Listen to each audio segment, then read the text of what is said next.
Final Destination 3 from 2006 has a version of the film most fans can't watch. At least, not without a copy of the film on DVD. And I do mean DVD, not Blu-ray.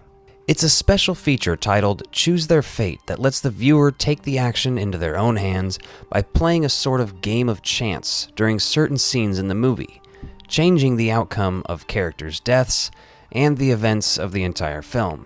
And in one case, enlightening us about the fate of two characters from a previous Final Destination film. As you may or may not know, I previously did a video about this about a year and a half back, but today we're going to take a much more in-depth look at it, and look at every possible outcome for this movie. Let's get into it.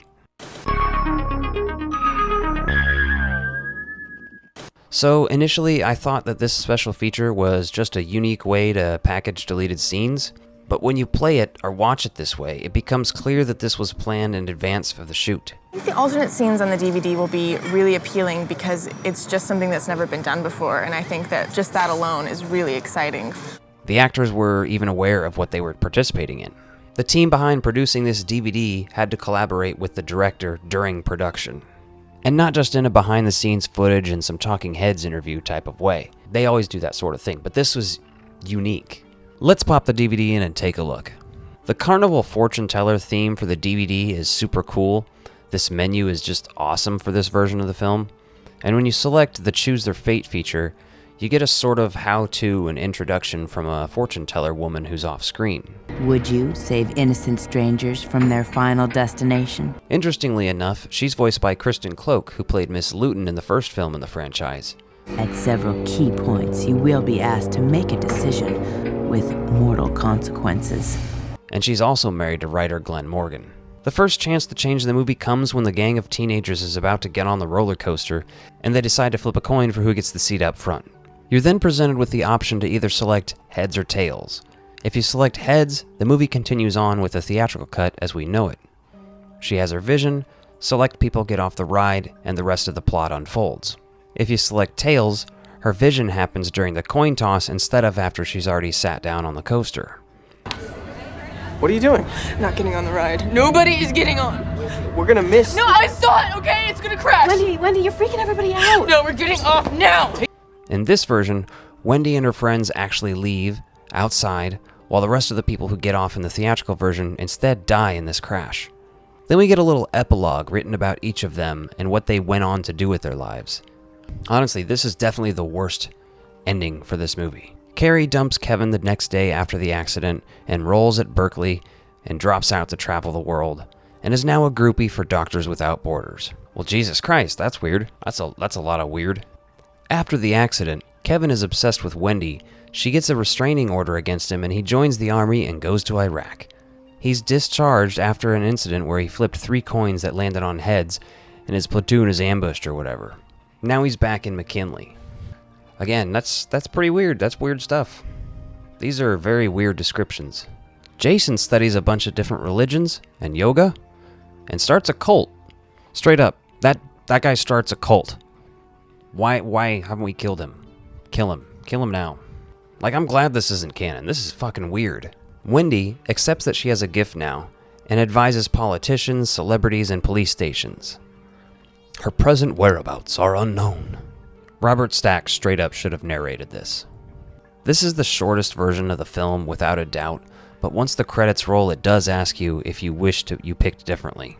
And fuck yeah, I wish I picked differently. Again, that guy started a cult. Kill him. The next chance to switch things up comes when Ashley and Ashlyn go to the tanning salon and end up dying horrible deaths. The change itself is a chance to select either 73 degrees or 76 degrees. If you select 73 degrees, the movie continues on with the regular death scene from the theatrical version. A worthy death scene, I might add. Pretty great scene. No notes. But if you select 76 degrees, it changes things up. Ashlyn gets out of her tanning bed just as the shelf is falling down. It knocks her out instead of locking her inside her tanning bed. Ashley's screaming wakes her up, who then tries to free her, and they get electrocuted together and both die still. What a shocking alternate scene. Okay, sorry, I know. This next change is one of the bigger ones and comes when Wendy and Kevin are in the drive-thru line. When they see the truck start rolling down the hill behind them, Kevin honks erratically, and a prompt comes up asking if Wendy should honk again. If you select no, spoiler, this is the correct answer, then Frankie dies like normal, thankfully. If you for some reason want this butthead to live, select yes, and Frankie turns around, they realize it's him, and Kevin yanks him out of the car when they're diving out.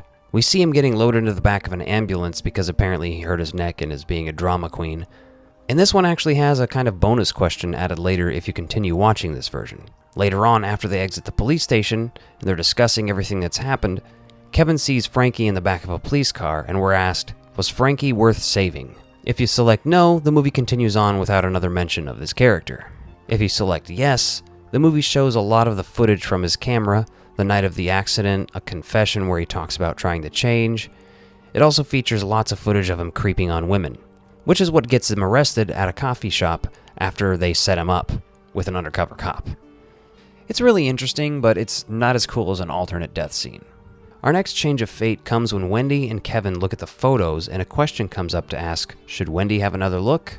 If you choose no, the movie continues on as normal. They go to warn Lewis and we have that tension-filled scene at the gym that climaxes with his head smashed between two weights exploding on Wendy and Kevin like they had front row seats at a Gallagher show. If you select yes, it's almost funnier because as soon as they walk in, Lewis says, Bishop, what the fuck are you doing here? and his head is smashed almost immediately. Honestly, it's hilarious, it's amusing enough, and it's a creative use of edits and just kind of showcases what you can do with film editing. But that lead up to his death and his whole speech where he's, talking about fuck death. Lewis ain't afraid of no death. Fuck death. That stuff's just too good for us to have missed out on.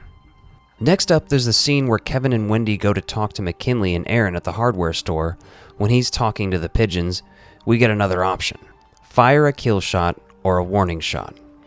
If you select kill shot, the movie continues on as normal with the wood shooting through the sandbag and knocking Aaron into the nail gun. If you select warning shot, he misses, the pigeons fly away, and he says, "You can run, babies, but you can't hide." And instead of the sandbags and wood causing Aaron's death, the pigeons fly up in her face when the wood falls, and she still falls into the nail gun. After this, there's a bit more added with Ian and Aaron's photo falling to the ground and one of the pigeons pecking at it. It's not a big change, but I do like the bit with the photo at the end of this scene, so. Our next chance to change things is a big one. It features the original ending that they shot and later changed after test screenings. When Ian confronts Wendy and the cherry picker starts to fall on him, you have the option for him to jump left or right. If you select left, it continues on as normal and Ian's corpse flips off Wendy. If you select right, Ian is smashed entirely with nothing left but meat and blood. I always thought I kind of got gypped in the death scene. Everybody got to have body casts made of them and fake heads and flew through windshields. Wendy, Julie, and Kevin stand up and Julie expresses regret for taking her camera. Wendy breaks it, steps on it, and the three of them walk away, unaware that the camera takes one last photo of them before the credits roll. Another ending that cuts the film just a little bit short. After the 5-month title card, we get another couple options.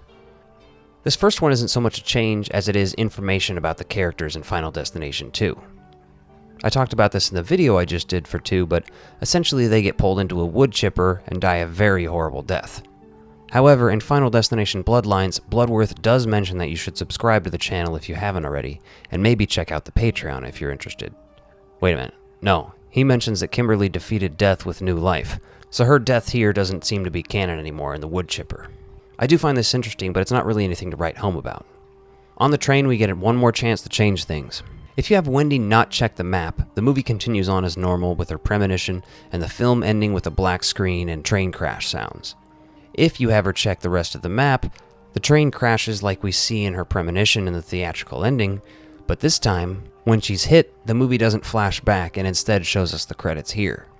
All in all, this movie has like 4 different endings, the theatrical cut, and 3 other different versions that are included in this.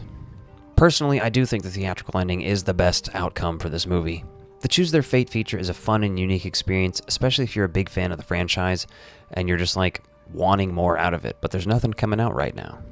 It's my personal favorite film in the franchise. Now, I wouldn't necessarily argue to anyone that it's the best, but this special feature is just one of the many reasons why it's my favorite. Quick thank you to my channel members and Patreon subscribers. If you want more ecto-violence, including exclusive videos and behind-the-scenes content, become a member by clicking the links in the description below.